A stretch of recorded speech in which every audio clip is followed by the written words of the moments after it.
Bienvenue à tous dans ce troisième numéro des minéraux du dodo. Aujourd'hui on va parler des corindons. Mais si, les gros dindons, les espèces de poulets. Non, des corindons, une espèce minérale qui forme le rubis et le saphir et qui fait partie de la famille des corindons hématites. Alors les corindons c'est quoi? C'est de l'aluminium et de l'oxygène. C'est un oxyde d'aluminium. Pour faire simple, c'est ça, plus de l'oxygène. Moi je veux bien, hein, mais on trouve pas de saphir dans mes ustensiles de cuisine, et pourtant, ils sont faits en aluminium. Dans votre cuisine, on trouve de l'oxyde d'aluminium, par exemple, sur ça. Mais on ne trouve pas de saphir. Alors, pourquoi on n'a pas de saphir dans notre cuisine? Eh bien, parce que pour avoir du saphir, il faut que ce soit un cristal.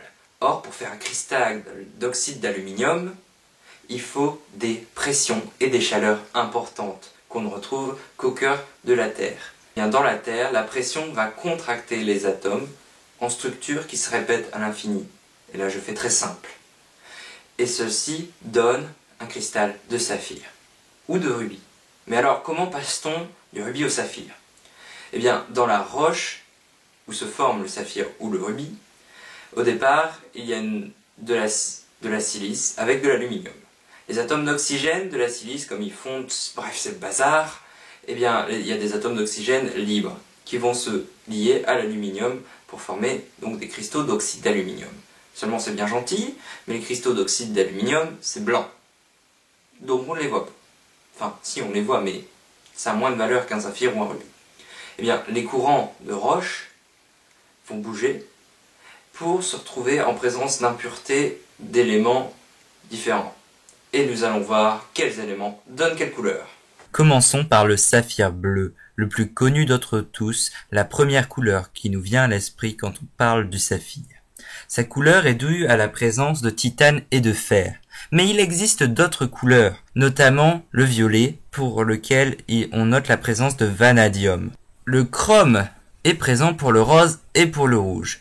C'est la concentration en chrome qui fait qu'un saphir est soit rose ou soit rouge. Pour les couleurs jaune et verte, c'est le fer qui fait la différence. Quant au rubis, donc un rubis rouge, je l'ai dit précédemment, c'est une concentration en chrome assez importante qui donne sa couleur merveilleusement rouge. Il existe aussi des saphirs très recherchés pour leur teinte, notamment le saphir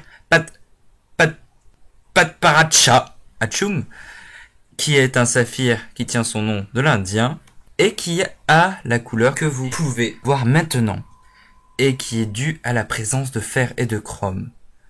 Ces saphirs atteignent des prix très très élevés et sont très très jolis à voir. C'est une merveille de la nature. Voilà, c'est tout pour cette vidéo. J'espère que ça t'a plu. Si ça t'a plu, tu peux laisser un j'aime, tu peux partager et tu peux aussi commenter.